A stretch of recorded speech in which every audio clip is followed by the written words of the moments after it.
মুখ্যমন্ত্ৰী মহোদয় নমস্কাৰ। আপোনাৰ ফেচবুক লাইভটো চালোঁ। আপোনাৰ আৰু জুবিনদাৰ মাজত এইটোৱে এটা আটাইতকৈ ডাঙৰ পাৰ্থক্য। আপুনি কথা ক'লে এনেকুৱা লাগে যেন আপুনি উদ্দেশ্য প্ৰণোদিতভাৱে কথা কৈছে, আৰু জুবিনদাই কথা কৈছিলে মানুহ প্ৰকৃতি সকলোৰে হিতৰ বাবে।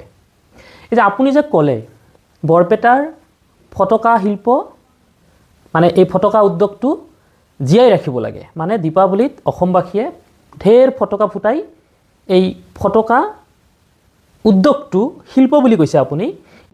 মই ভাবোঁ জুবিন জীয়াই থাকিলে প্ৰথমতে জুবিনে সংগঠনসকলক ক'লেহেঁতেন যে বৰপেটাৰ আতচবাজীৰ শিল্পটোক আমি মৰিবলৈ নিদিওঁ।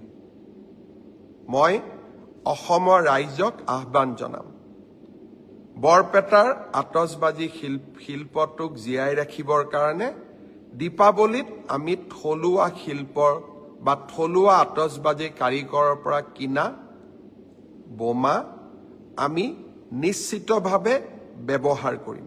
এতিয়া নাজানো কি শিল্প, ফটকা উদ্যোগ এটা কেনেদৰে শিল্প হয় মই নাজানো।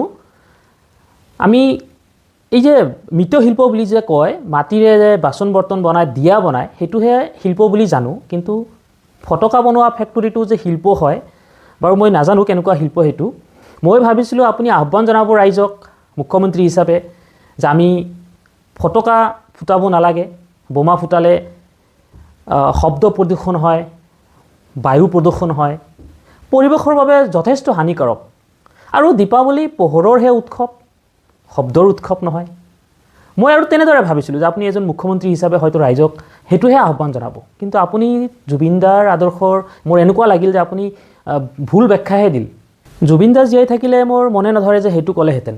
জুবিনদাই হয়তো ক'লেহেঁতেন যে ফটকা বেছি ফুটাব নালাগে, যিহেতু দীপাৱলী পোহৰৰ উৎসৱ, গতিকে চাকি বেছিকৈ জ্বলাব লাগে, আৰু যিহেতু ফটকা ফুটালে চৰাই চিৰিকটি ভয় খায়, বান্দৰবোৰ ভয় খায়, পৰিৱেশ মানে প্ৰদূষণ হয়, মানে শব্দ প্ৰদূষণ হয়, বায়ু প্ৰদূষণ হয়।